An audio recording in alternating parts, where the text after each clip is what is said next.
Good day na naman sa atin dyan mga ka-hunter natin. At ito nga po, mag-unbox nga po ulit tayo ng panibagong case. Pero sa tutusin, matagal na sa aking case na to. Ngayon ko lang siya i-flex sa inyo at ngayon ko lang siya bubuksan sa harapan nyo. At medyo 3 weeks na yata to or isang buwan na sa akin to. So, 956L to galing sa tropa sa Houston, Texas Parkway, Houston. So, ayun nga po. At buksan natin to. Kung bago lang sa akin channel, follow for more sa mga ganitong content natin. So ito nga po, tara, samahan nyo ako, bubuksan na natin to sa inyong harapan. Let's go!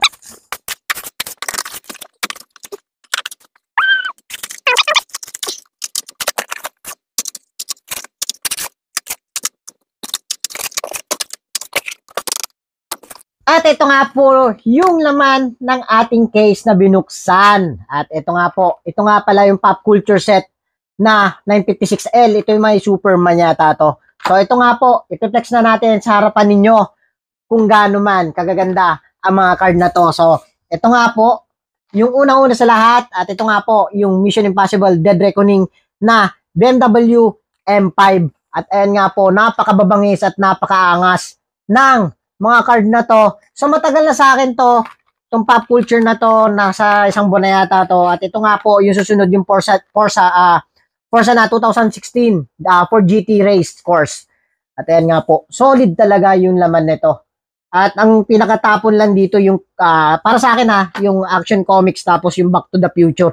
At ito nga po, yung Back to the Future Part 3, ito yata yung ginamit sa release ng trend, kaya wala siyang gulong.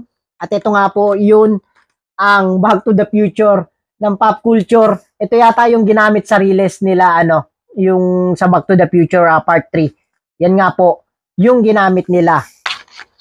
At ito nga po ulit, yung Gran Turismo, Lamborghini Huracan. At ito yung pinakakaabangan ko rin. At mahirap hanapin din sa wild to. Napakaganda ng detalye.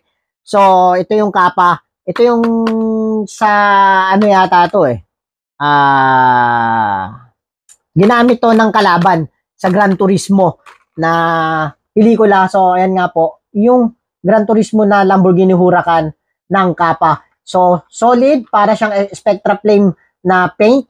Paint finish siya na Spectra Flame, parang ganun siya. So, ayan nga po, naka gold rims, rubber tires, solid. Pop culture na to. Thank you sa tropa natin dyan na si J-Car. At ito nga po, Action Comics na Action Sedan number line. At ayan nga po, yung Superman na Action Comics. At hindi ako masyadong pamilyar sa casting nito or sa diecast na to. So, maganda rin siya. Napakabigat din na metal base siya. At siya lang ang metal base dito.